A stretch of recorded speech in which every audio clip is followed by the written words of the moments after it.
May mga tao talagang ipinanganak na parang extra lang sa sarili nilang kwento. Hindi sila ang bida, hindi sila ang paborito, at hindi sila ang unang pinipili. Si Nadine, isa siya doon. Simula bata pa lang siya, ramdam na niya ang pagkakaiba. Ang kuya niyang si Darien, athletic, charming, laging kinagigiliwan ng mga tao. Siya naman, sarcastic, awkward, defensive. Pero may isang tao na palaging nakakakita sa kanya. Oh, look! Did I not tell you? Cheeseburger? Ang tatay niya. Kapag magkasama sila, hindi siya pangalawa, hindi siya comparison. Siya lang siya. Hanggang isang araw, bigla na lang nawala ang tatay niya dahil sa heart attack. At doon nagsimula ang pakiramdam niya na tuluyan na siyang naiwan. Buti na lang may Krista. Si Krista ang sandalan niya, ang kakampi niya laban sa mundo. Ang taong kahit gaano siya ka-weird, hindi siya iniiwan. Hanggang sa isang gabi. Where are you going? Well, it's last minute, but Lasing, party, music, chaos. Sa kabilang banda, habang unti-unting nababasag ang mundo ni Nadine, mas lalong nagiging masaya ang gabi para sa kanyang kuya at mga kaibigan nito. May inuman, may tawanan, may party sa pool, at habang masaya ang lahat, pakiramdam ni Nadine ay lalo siyang nagiging invisible. Kinabukasan, nagising siya na mabigat ang ulo dahil sa hangover.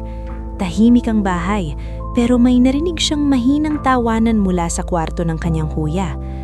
Dahan-dahan siyang lumapit at doon niya nakita ang pinakamasakit na eksena sa buhay niya. Get out of my room, man! Ang best friend niya at ang kuya niyang pakiramdam niya ay laging kumukuha ng spotlight, magkasama sa iisang kama. Parang biglang huminto ang mundo niya. Hindi man malinaw kung kailan nagsimula ang lahat, ang malinaw ay hindi na siya ang unang pinipili. Hindi na siya ang priority. Sa school, parang mas maliwanag ang mundo para sa iba. Habang si Krista ay mas lalo pang sumasama kay Darien, What if I liked your dad? What if I gave your dad a handjob? sinubukan ni Nadine na sumama sa kanila sa isang party. Akala niya, kahit papaano, babalik ang dating closeness nila ni Krista. Pero habang ipinapakilala ni Darien si Krista sa iba, si Nadine ay unti-unting naiiwan sa gilid.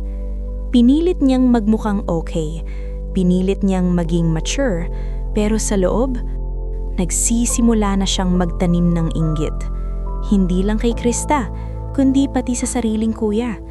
Dahil desperado siyang maramdaman na may nagkakagusto sa kanya, na humaling siya kay Nick, isang mas nakakatandang estudyante na cool at sikat. Akala niya gusto niya talaga si Nick, pero ang totoo, hindi si Nick ang gusto niya. Gusto niya lang maramdaman na may pinipili sa kanya, na may nakakapansin sa kanya, na hindi siya laging pangalawa. At dahil si Nick ang tipo ng lalaking gustong-gusto ng maraming babae, pakiramdam niya kapag siyang napili nito, ibig sabihin may halaga rin siya. Hello? Samantalang si Erwin, tahimik, mabait, totoo, ay laging nandun sa tabi niya. Isang simpleng lalaki, pero mayaman at may talento sa animation. Pero minsan, mas pinipili natin ng exciting kaysa sa tama. Man, Erwin, you're really good. Do you, want to come on Saturday? Nagkaroon ng matinding confrontation sina Nadine at Krista. Sa sobrang insecurity at galit, pinapili ni Nadine si Krista. Siya o si Darien? At nang hindi siya ang pinili, doon tuluyang natapos ang kanilang pagkakaibigan. Lalo pang bumgat ang pakiramdam ni Nadine nang makita niyang madalas nang nasa bahay nila si Krista, kasama si Darien. Parang unti-unting kinukuha ng kuya niya ang lahat ng mahalaga sa kanya. Isang araw, nagkaroon sila ng matinding pagtatalo sa kanyang ina.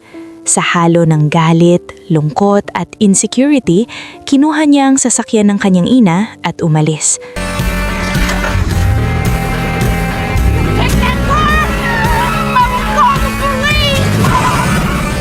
Habang mag-isa sa playground, nagpadala siya ng isang text kay Nick. Isang text na hindi na niya mababawi. Isang text na simbolo ng desperasyon niyang mapansin. At nang magkita sila ni Nick, doon niya na-realize ang masakit na katotohanan. Hindi niya kayang ibigay ang gusto ni Nick at hindi rin naiintindihan ni Nick ang emosyon niya. Doon niya napagtanto, hindi lahat ng atensyon ay pagmamahal. Fuck! What? I don't understand you. To talk? To get to know you? Not just... I'm not here to get to know you. Hindi lahat ng gusto ka ay respeto.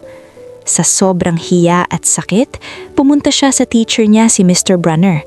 Dinala siya nito sa bahay nito. Nagulat si Nadine nang makitang asawa at anak ng teacher dahil inakala niyang mag-isa ito sa buhay. Doon niya napagtanto na minsan mali rin ang assumptions natin tungkol sa ibang tao. Sa gitna ng pag-uusap nila, pabiro niyang sinabi na gusto na niyang mawala. Pero minsan, ang joke ay sigaw ng tulong. Hey, get in the car. Stop! No, you think this is fun for me? Huh? No, you think I like this? Nang sa wakas nag-usap sila ni Darian, akala niya siya lang ang nahihirapan. Pero si Darian pala, pinipilit lang maging lalaki ng bahay. Hindi siya nag-apply sa malalayong colleges dahil ayaw niyang iiwan ng nanay nila. Ang pagiging perfect niya, hindi dahil gusto niya, kundi dahil kailangan. At doon, unang beses nakita ni Nadine na hindi pala siya nag-iisa sa bigat. At sa wakas, nagkauyos silang magkapatid. Have a good day, both of you. Have a great day. Thank you. Sa Short Film Festival ni Erwin, pinanood niya ang animated film tungkol sa alien boy na umiibig sa isang babae na hindi niya napapansin. At doon niya na-realize, minsan tayo ang alien sa sariling mundo, pero may mga taong handang mahalin tayo kahit ganon. Hindi siya special dahil perfect siya.